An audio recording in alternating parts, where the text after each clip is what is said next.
여러분 안녕하십니까. 뉴스9의 신동욱입니다. 오늘은 GP 총격 사건 관련한 저희 단독 보도로 뉴스를 시작하겠습니다.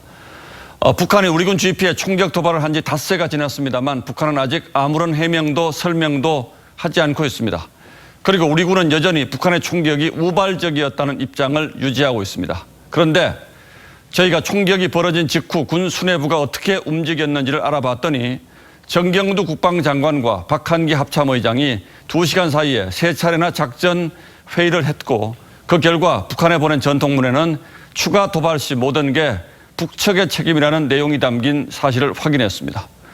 즉 총격 직후만 해도 우리 군이 명백한 도발로 판단하고 대응했다는 정황이 드러난 겁니다. 하지만 어떻게 된 일인지 첫 언론 브리핑에서는 이런 내용이 담기지 않았고 우발적 총격이라는 설명만 발표됐습니다. 결국 군 수뇌부 회의와 언론 브리핑 사이에 상황 인식이 바뀌었다고 볼 수밖에 없습니다. 물론 상황도 판단도 바뀔 수 있습니다. 하지만 그 짧은 순간의 판단 변화가 뭘 의미하는지 의문을 제기하면서 뉴스9 시작하겠습니다. 먼저 차정성 기자입니다.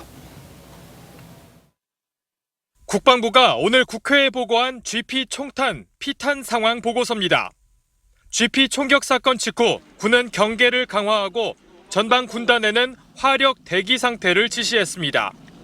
정경두 국방장관과 박한기 합참의장 등 군 수뇌부들은 곧바로 합참 지휘통제실에 모여 2시간 동안 3차례나 작전 회의를 진행했습니다. 숙고 끝에 군은 강력한 항의를 담은 전통문을 북한으로 보냈습니다.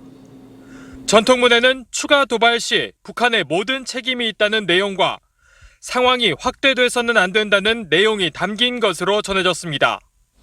GP 외벽에 탄착군이 형성된 상황을 명백한 도발로 판단하고 경고 대응한 겁니다. 이 같은 행위에 대해서는 즉각 중단해야 된다는 점도 촉구했습니다. 하지만 전통문 전달 후 3시간, 사건 발생 5시간 만에 이뤄진 첫 언론 브리핑에서 군의 입장은 달랐습니다. 합참 작전 관계자는 당시 안개가 끼어 있었고 해당 GP들이 거리가 상당히 떨어져 있어 도발에는 부적절하다고 했습니다. 브리핑에 앞서 군은 청와대 NSC에 북한의 도발 상황을 보고했다고 국회 보고 문건에 적시했습니다. 청와대 관계자도 합참의 브리핑 직후 도발 가능성이 낮다는 합참 설명으로 봐달라고 말했습니다. 청와대 보고 후 군의 입장이 바뀐 것 아니냐는 지적에 국방부는 최초 대응 시 도발로 파악하고 대응하는 게 당연하다며 나중에는 상황이 더 파악되는 거 아니냐고 했습니다. TV조선 차정승입니다.